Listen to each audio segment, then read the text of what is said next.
Epístola de Paulo aos Coríntios. Hoje nós temos um precioso ensino da palavra para todos vocês que estão aqui, para aqueles que estão conectados conosco nesta noite de segunda-feira.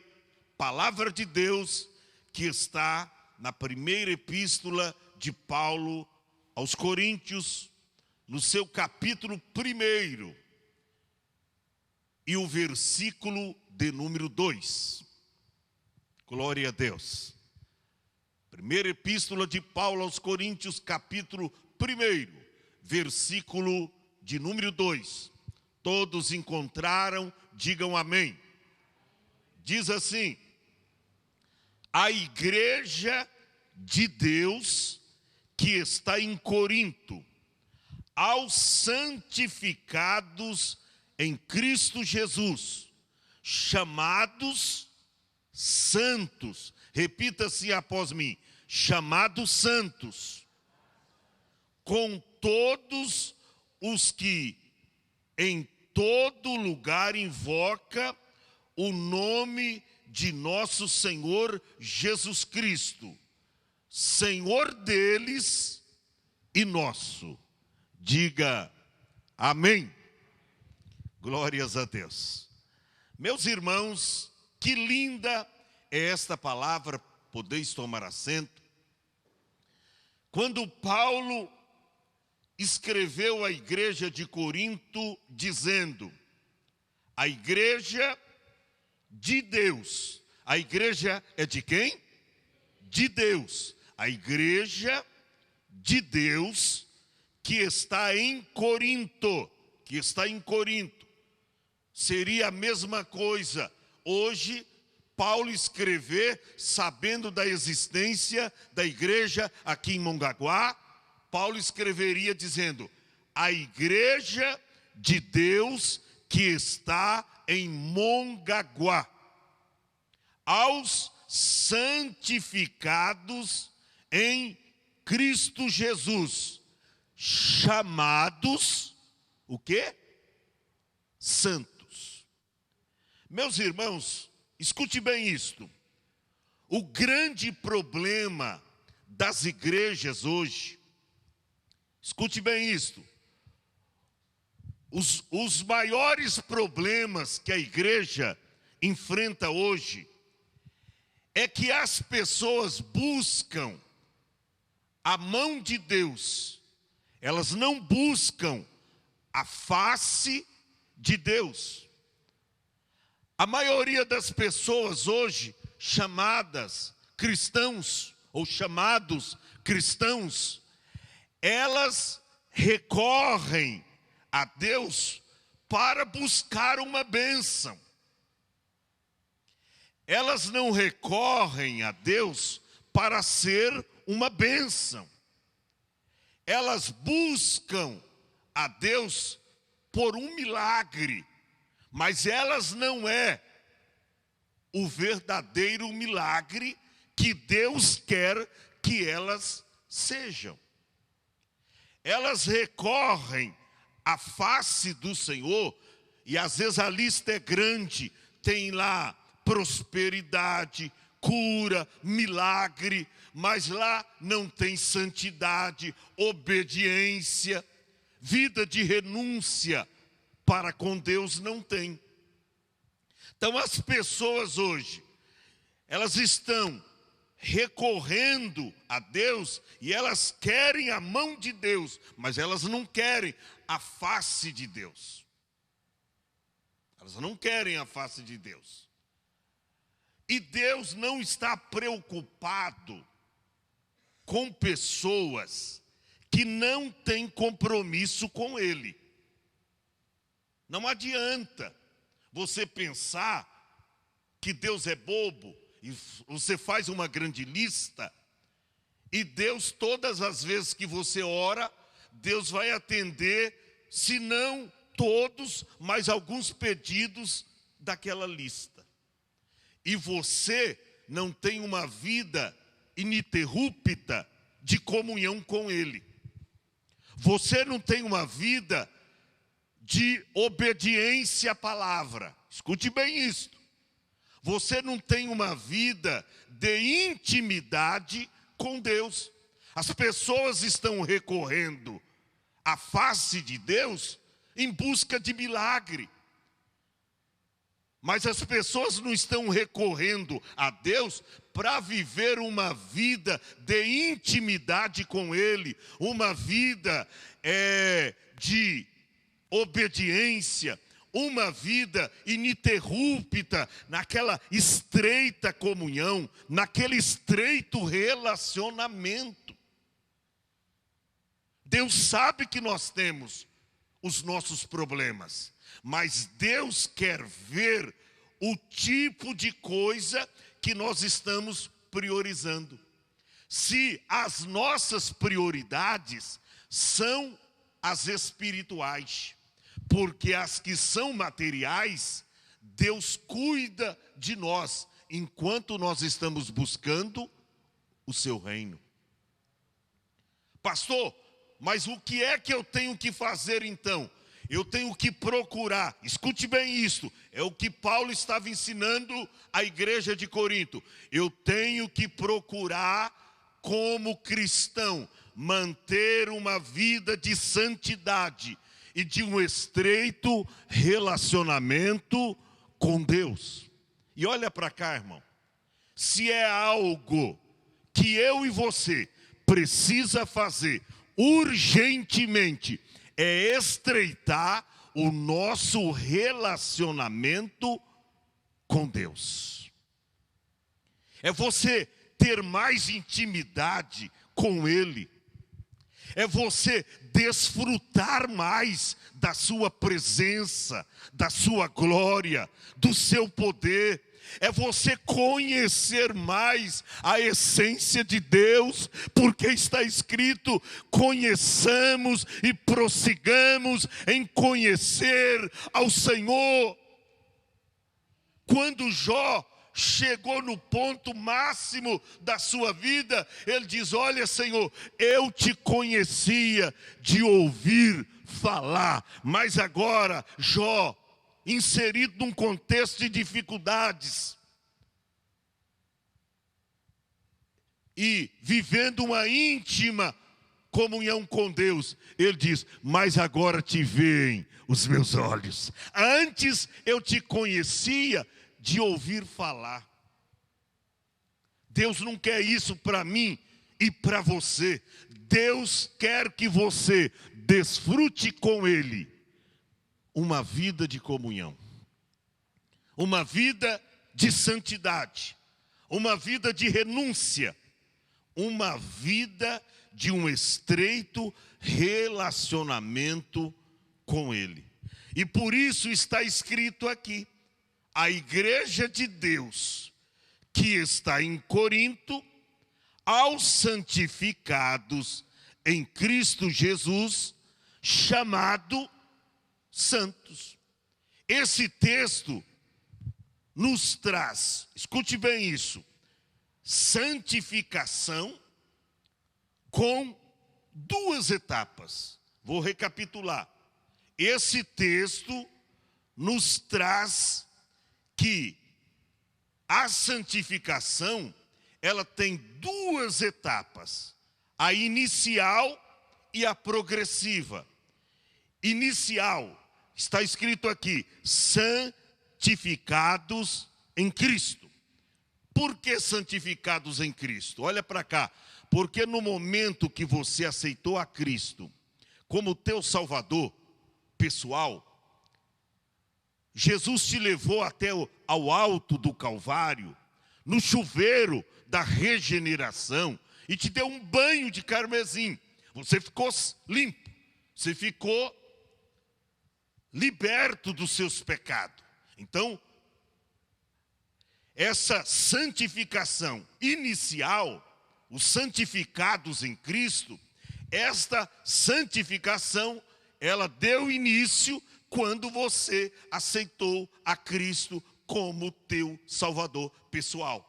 É por isso que eu desconfio quando a pessoa diz que aceitou a Jesus e você não vê nenhum tipo de mudança. Eu não posso crer numa conversão como esta. Até porque a Bíblia diz que aquele que está, não é o que diz que está, mas aquele que está em Cristo, nova criatura é. As coisas velhas já se passaram, e eis que tudo se fez novo. Ou seja, é um novo homem, é uma nova mulher. Ali começou, olha para cá, ali iniciou o processo da santificação. Jesus começou a santificar aquela pessoa. Aquele que mentia, disse Paulo, agora não mente mais. Aquele que roubava, agora não rouba mais. Por quê? Porque ele iniciou o processo de santificação na sua vida cristã. Por isso que Paulo diz, aos santificados que está na igreja de Corinto, que haviam aceitado a fé.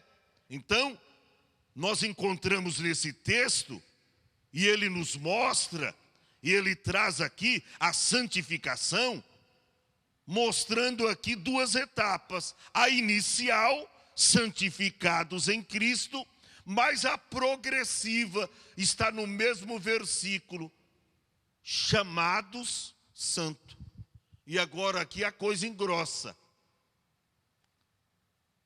Porque aqui mostra, quando diz chamados santos, a santificação progressiva. Não é porque Jesus me lavou um dia que eu não preciso me lavar mais. Ele já me lavou lá no chuveiro da regeneração, me deu um banho de carmesim, eu estou limpo. Não, o pecado a cada dia, tão de perto nos rodeia, nos suja. Você vacila, você fraqueja, você deixa de orar, você deixa de congregar, e aí a poeirinha do pecado vai se acumulando e vai se sujando você. E aí que a gente precisa dessa santificação progressiva, ou seja, que acontece no nosso dia a dia. Não pensa você que uma vez santo, santo para sempre. Não. O processo da santificação não é assim, uma vez santo, santo para sempre. Não. Muitas vezes a pessoa, ela é chamada e Deus realiza o processo da santificação, mas agora ela tem que zelar. Ela tem que zelar, até porque a Bíblia diz que o Espírito que habita em nós, ele tem o quê? Ciúmes. Essa palavra ciúme, no original do grego, quer dizer zelo. Deus tem zelo de você. Deus tem zelo. Deus tem cuidado de você. E ora, se eu então recebi essa santificação, a cada dia eu tenho que me policiar, a cada dia eu tenho que fazer um autoexame na minha vida. Por isso que Paulo diz, examina-se, pois, o homem a si mesmo. Se falhou em alguma coisa, Senhor, estou aqui confessando. Se falei alguma coisa que não devia, Senhor, eu estou aqui me humilhando e pedindo perdão. Olha, se você pensou algo que não era, se você falou algo que não era para falar, se você deixou alguém triste, aí você chega perante o Senhor e diz, Senhor, me perdoa, eu falei em algumas coisas. E aí o sangue de Jesus, ele entra em ação na sua vida. E aí começa a tirar todas essas coisas que impedem a operação do Espírito Santo de Deus na sua vida. Por isso Paulo diz, não entristeçais o Espírito Santo de Deus, pelo qual estáis selados para o dia da redenção. A gente precisa entender que a santificação tem duas etapas. Primeira, a inicial, segunda, a progressiva, é aquela que a cada dia eu como cristão e você como cristão tem que se santificar. Tem que se santificar. Pastor, mas como eu me santifico? É você orando, é você estando na igreja, é você lendo a Bíblia, é você se policiando, é você dizendo não para as suas vontades. É você orando a Deus, não vindo buscar só o milagre, mas você vindo buscar o Deus do milagre. Ah, pastor, mas eu quero ter uma vida de santificação. Mas para você ter uma vida de santificação, você terá que abrir mão de muitas coisas. E muitas vezes, permita a minha franqueza, nós não estamos dispostos a abrir mão de muitas coisas em prol da santidade. Muitas vezes você corre ou recorre à igreja em busca de um milagre, e na verdade o que você está precisando é de algo de cima e não de baixo. Está precisando de santidade e está buscando o tesouro da terra. Está precisando de uma certeza ininterrupta do nome escrito no livro da vida e está pedindo prosperidade, ouro na terra. Não. Então você precisa entender que existe duas etapas na santificação. Primeiro, a inicial, é quando Deus te chama, é quando você assume um compromisso com Ele. E aí Ele te lava, te perdoa e te purifica. E te deixa limpo. Mas tem aquela que no seu dia a dia você vai ter que vivenciá-la. Você vai ter que praticar essa santidade progressiva, porque Paulo diz que nós seríamos chamados santos. Santos. E santos, aqui no sentido literal da palavra, não é aqueles que nunca pecam. Não, pastor, não. Alguém lê santos, fala, meu Deus, eu sou santo, a Bíblia me chama de santo, mas eu sou pecador. E como é que é isso? Como é que entende? Eu sou santo, mas eu peco, eu falho. Santo aqui, no sentido literal da palavra, não são aqueles que nunca pecam, mas aqueles que ao pecar, imediatamente se dirige à fonte do perdão, que é Cristo, e pede clemência, misericórdia a Ele, e recebe da sua graça. E aí sim, a Bíblia dizia, o seu sangue nos purifica de todo o pecado, glória a Deus. É exatamente isso o que Paulo estava ensinando. Quando a Bíblia usa o termo, escute bem isso, santificados em Cristo Jesus, não fala de algo que está acontecendo, mas sim de algo que já aconteceu. Ora, santificados em Cristo, não é algo que está acontecendo, mas algo que já aconteceu, está no passado. Vários outros textos da Bíblia provam isso. Veja bem, Atos capítulo 26, verso 18. Prova isso, Atos 26 e 18. Para lhes abrirem os olhos das trevas, os converteres à luz e do poder de Satanás a Deus, a fim de que recebam a remissão dos pecados e sorte entre os santificados pela fé em Cristo. Você vê, no momento que Paulo dava testemunho aí a uma autoridade, dizendo, foi quando Jesus me tirou das trevas, do poder de Satanás para Deus. E aí para mim, eu alcancei até sorte, entre aqueles que alcançaram sorte. Para quê? Para viver uma vida pela fé entre os santificados. Nós temos ainda 1 Coríntios, capítulo 6, versículo de número 11, só para você entender.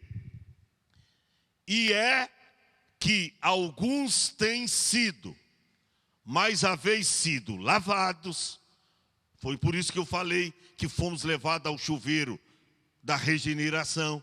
Fomos lavados, mas haveis sido santificados, mas haveis sido justificados em nome do Senhor Jesus Cristo, pelo Espírito do nosso Deus.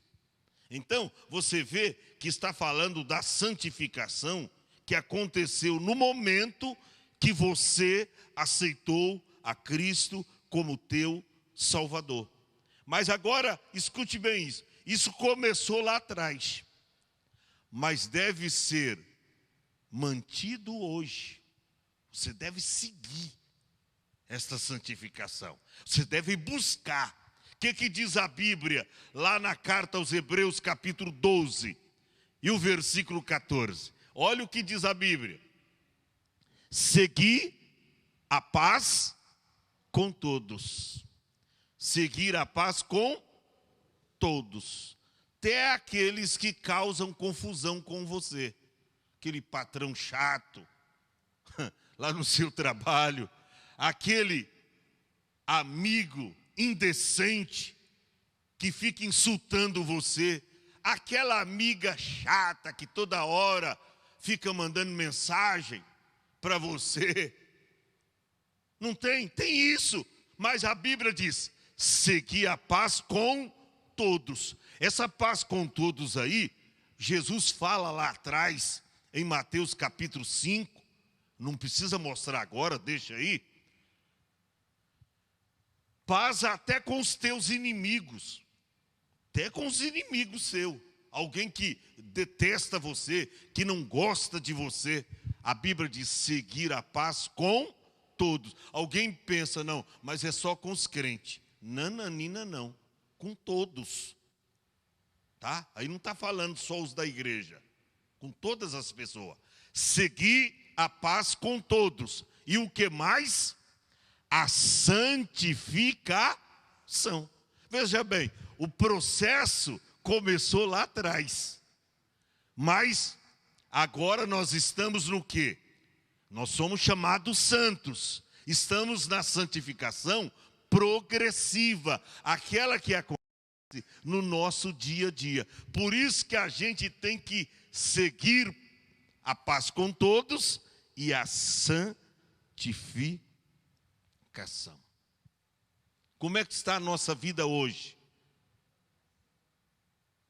No tocante à santificação.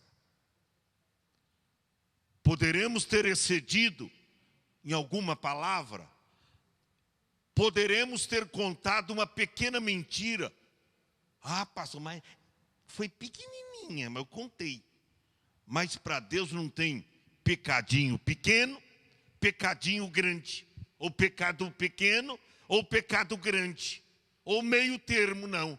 Tudo é pecado. E é por isso que a gente precisa desta santificação progressiva no nosso dia a dia. E o escritor aos Hebreus deixou claro aí, seguir a paz com todos e a santificação. E ele diz, sem a qual ninguém verá o Senhor. Nem o pastor, nem o evangelista, nem o apóstolo, nem o profeta, nem o presbítero, nem o diácono, nem o adorador, nem o levita, ninguém, sem a qual ninguém verá o Senhor. Agora, eu vou mostrar para vocês que esta santidade não é por fora apenas, é por dentro. Você pode olhar para uma pessoa, ela está bem vestida, os cabelos lá no chão. Ela pode estar vestida decentemente, mas de repente tem uma língua afiada, que fala mal da vida alheia, que fala mal da vida dos outros, e você olha no exterior e diz: rapaz, é santa, olha que veste. Essa veste aí eu conheci há 60 anos atrás. Minha bisavó colocava uma roupa dessa, tão decente.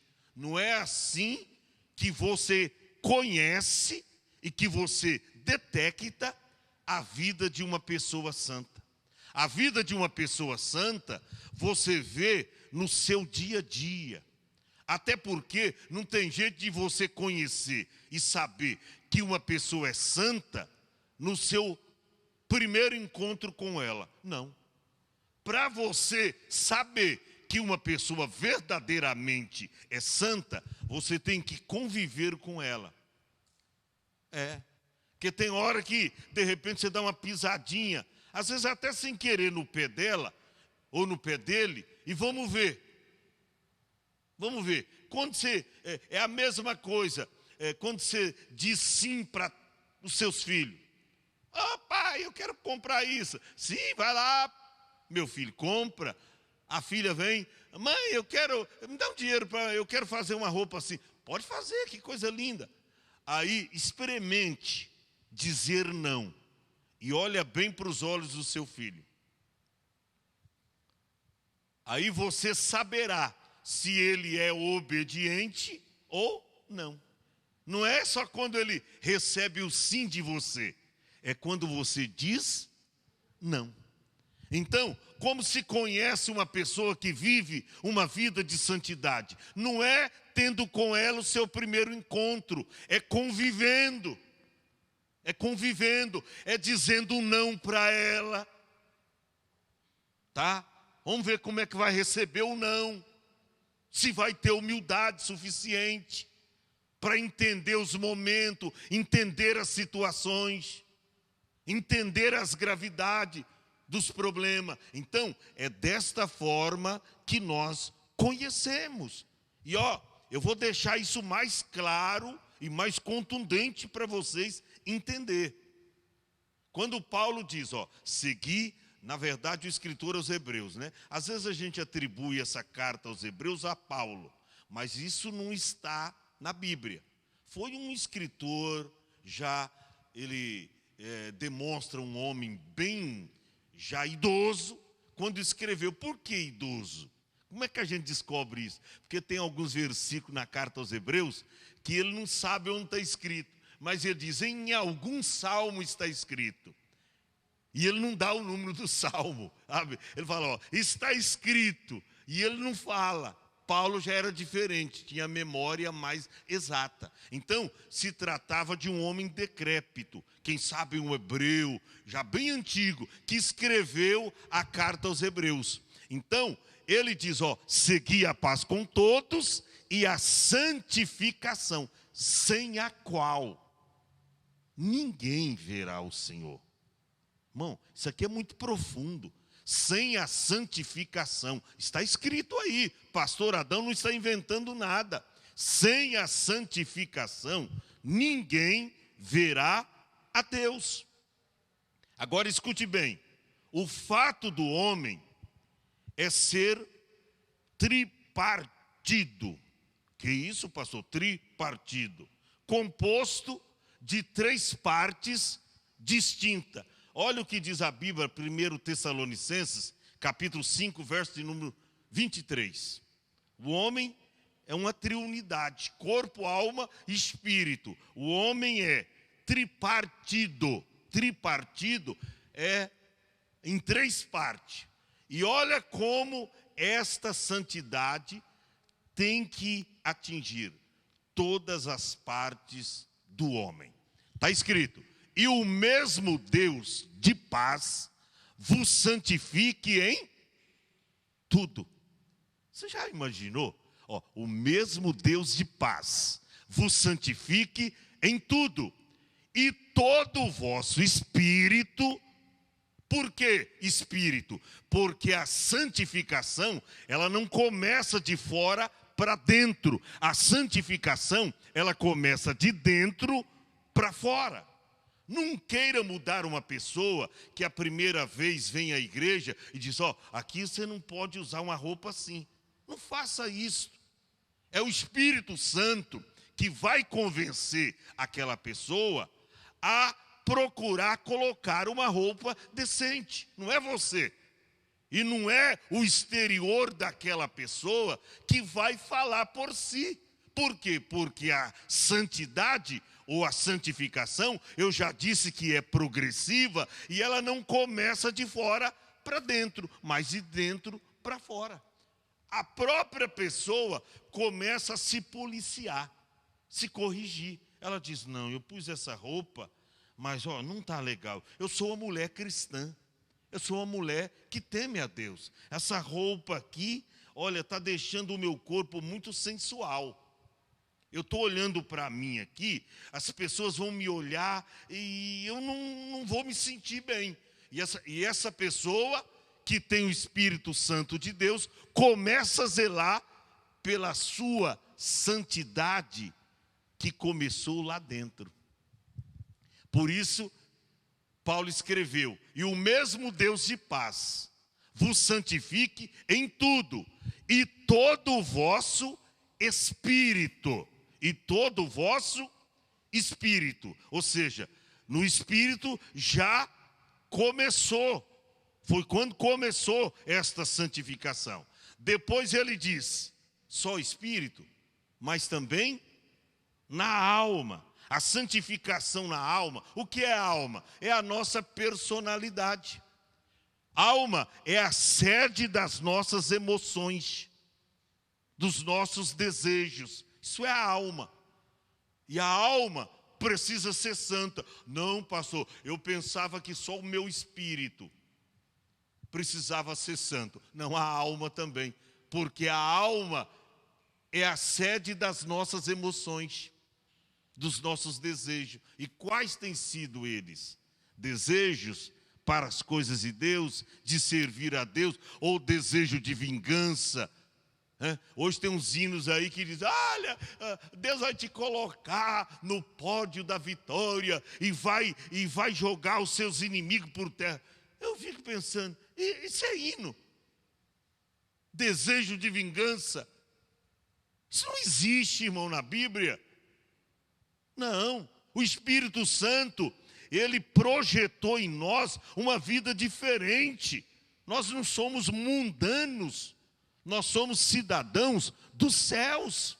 E esta santificação deu início lá atrás, quando você aceitou a Jesus. Mas é um ato progressivo. E agora todo o vosso espírito, a alma, pastor, mas só espírito e alma, né? Tá bom. O que fala mais aí? O que fala mais aí? O corpo. O corpo também precisa ser o quê? Santo. Corpo precisa ser santo. Não é só o espírito, não é só a alma, mas também o corpo. Só que o processo começou lá dentro. E aí veio para a alma. A pessoa começou a mudar os seus desejos, os seus gostos. Antes, numa segunda-feira, o que ela ia fazer? Ia ligar a televisão na Rede Globo, está iniciando uma novela, suponhamos, e ela diz, vou estar lá. Vou assistir a novela, das 7, das 8, se tiver das 9, vou assistir. Mas agora, o Espírito Santo que está realizando a santificação interior, mudou os sentimentos, os desejos dela. E qual é o desejo agora? É segunda-feira, eu estou cansada, mas eu vou para a igreja adorar a Deus. Sabe o que é isso, irmão? É a nossa alma. Por isso eu entendo quando o salmista diz, a minha alma tem sede de ti. A minha alma te deseja muito. O que é isto? É a santificação na alma. Se você, irmão, não tiver santificação no espírito e santificação na alma, que é a sede dos seus desejos, é por isso que tem muita gente perdendo o desejo de estar aqui. E às vezes a gente não sabe detectar. Mas o que está acontecendo? Por que a pessoa está perdendo o desejo de estar na igreja? Já se envolveu com as coisas desse mundo e agora veio os desejos no coração, na alma, de praticar algumas coisas, e elas trocam a igreja por coisas banais, coisas vis, como que um encontro social, ir ao shopping, tomar uma cervejinha, fazer alguma coisa indevida, e assim sucessivamente. Infelizmente. Então, e o mesmo Deus de paz vos santifica em tudo, e todo o vosso espírito, alma e corpo. Diga assim comigo: espírito, alma e corpo. Ah, pastor, mas eu pensei que Deus não estava preocupado com o nosso corpo. Mas Deus está preocupado com o meu corpo? Está. Olha o que diz a Bíblia, segunda epístola, eu já estou terminando, de Paulo aos Coríntios, capítulo 7, verso 1. Olha o que diz. Ora, amados, pois que temos tais promessas, purifiquemo-nos de toda imundícia da carne. O que é carne? Corpo. Purifiquemo-nos de toda a imundícia da carne e do espírito. Por isso que Paulo diz, todo o vosso espírito, alma e corpo tem que ser santo. E aqui está escrito: purifiquemo-nos de toda a imundícia da carne e do espírito, aperfeiçoando o quê?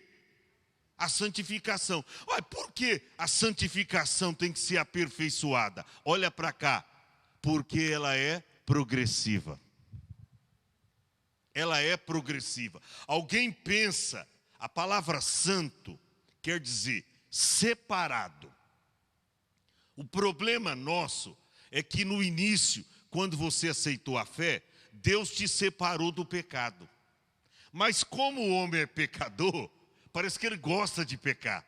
E ele corre para o pecado. Ele corre, ele se afasta. O que Deus fez com Adão? Deus plantou um jardim no Éden e colocou lá Adão. Mas ele não foi, mesmo num lugar santo, ele não foi tentado e ele não pecou. Por quê? Porque o homem em si é pecador. E é por isso que esta santificação, ela é progressiva. Aí está escrito: aperfeiçoando a santificação, como? No temor de Deus. Vem através da sua alma, que é a sede das suas emoções, dos desejos, aquela vontade de pecar, de desobedecer a Deus. Mas pelo alto temor que você tem a Deus, você diz não, não, não e não. E você não cede. Porque tem um lindo hino que a gente canta que, pecar não ceda, ceder é pecar. Tentado não cedas, ceder é pecar. E é por isso que a santificação, ela tem que ser aperfeiçoada. Hoje eu entendo quando o escritor, o sábio Salomão escreveu, ele nem sabia que a gente estaria vivendo essas verdades. Ele diz assim: a vereda dos justos é como a luz da aurora, que vai brilhando mais e mais. Tem gente que não sabe interpretar esse texto. Brilhando mais e mais, fala de maturidade, amadurecimento, aperfeiçoamento. A gente vai se aperfeiçoando. E é por isso que a gente não pode ceder às tentações.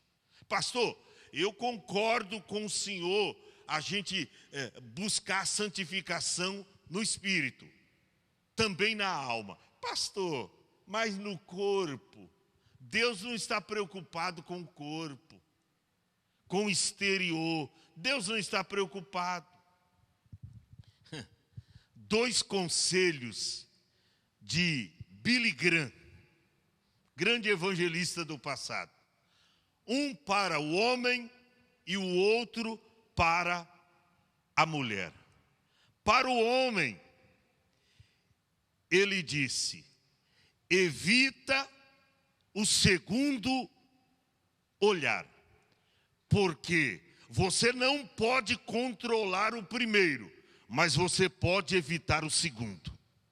Quando você olha para a mulher, o primeiro olhar, você não tem como controlar. Então ele diz, evite o segundo olhar, porque o primeiro você não tem como controlar, mas o segundo você tem como evitar. E para a mulher, ele disse assim: vista-se como Jesus fosse o teu acompanhante. Ao colocar a roupa, você diz para você mesmo: será que Jesus, sendo o meu acompanhante, ele vai comigo, eu com essa roupa, do modo que eu estou vestido? Isso é forte. 2 conselhos de Billy Graham, para o homem e para a mulher. Para o homem ele diz, evite o segundo olhar, porque o primeiro você não pode controlar, mas o segundo você pode evitar. Olhar a segunda vez. E para a mulher, ele disse, vista-se como se Jesus fosse o seu acompanhante. Então, eu termino com esta palavra que Paulo diz aos Tessalonicenses, capítulo 5, versículo 23. E todo o vosso espírito, alma e corpo seja santificado, tá? Espírito, alma e corpo. E conservado. Olha aí, isso aqui é a coisa mais difícil, missionária Rose. E conservado. Mas conservar o espírito, até que eu concordo. A alma, mas e o corpo? Tem gente que diz, não, mas o corpo vai. E ele deixa o corpo de qualquer jeito. Não toma banho, não penteia o cabelo, o nariz. É para Deus mesmo. Não. Aí diz, espírito, alma e corpo sejam plenamente. Olha, busque lá nos dicionários essa palavra plenamente. Uma forma plena, tá? Uma forma concreta, decisiva, plena. Conservados e irrepreensíveis. Irrepreensível quer dizer sem repreensão alguma. O espírito, a alma e o corpo sejam conservados irrepreensíveis. Pastor, para quê? A resposta está aí. Para a vinda de nosso Senhor Jesus Cristo. Sabe qual pode ser a nossa maior decepção quando Jesus voltar? É você achar que vai subir, quando na verdade não está preparado para subir. Porque o espírito, você não se santificou. A alma é cada tipo de pensamento. Às vezes eu fico pensando, às vezes você está pensando coisa de alguém que não é aquilo. A pessoa não pensou aquilo de você, a pessoa não fez aquilo para você, e você pensa errado, e a pessoa está lá estribada naquele pensamento. Então, a sede das nossas emoções, a alma, e o corpo, que não é para o pecado. A Bíblia diz que o corpo é para o Senhor. Amém, igreja? Então, receba aí essa palavra em nome de Jesus.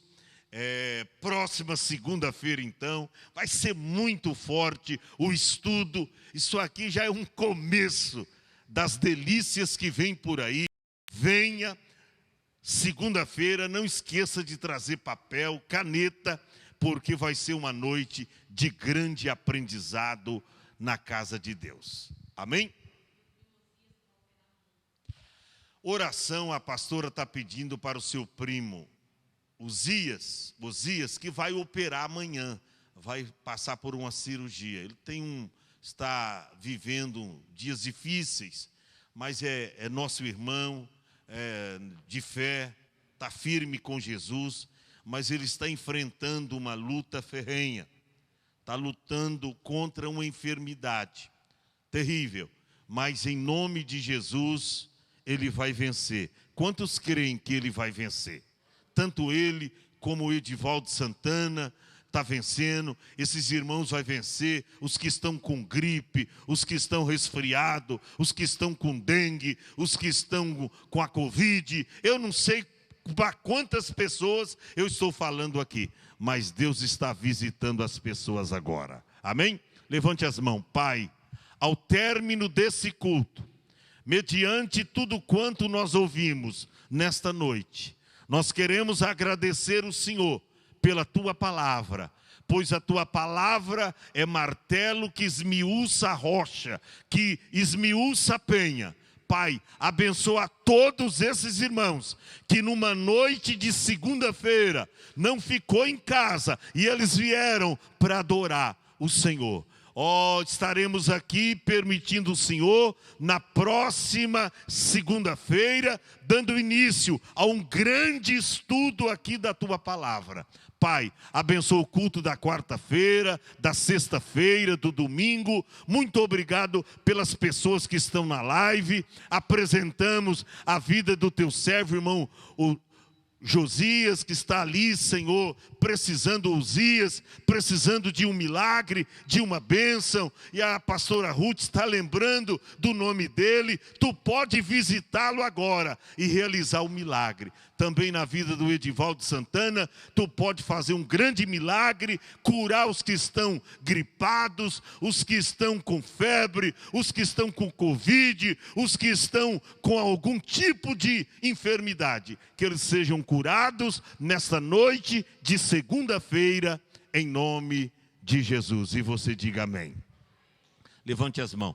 Que a graça de nosso Senhor Jesus Cristo, que o amor de Deus e a comunhão do Espírito Santo seja com todos vós. E todos digam a uma só voz: amém.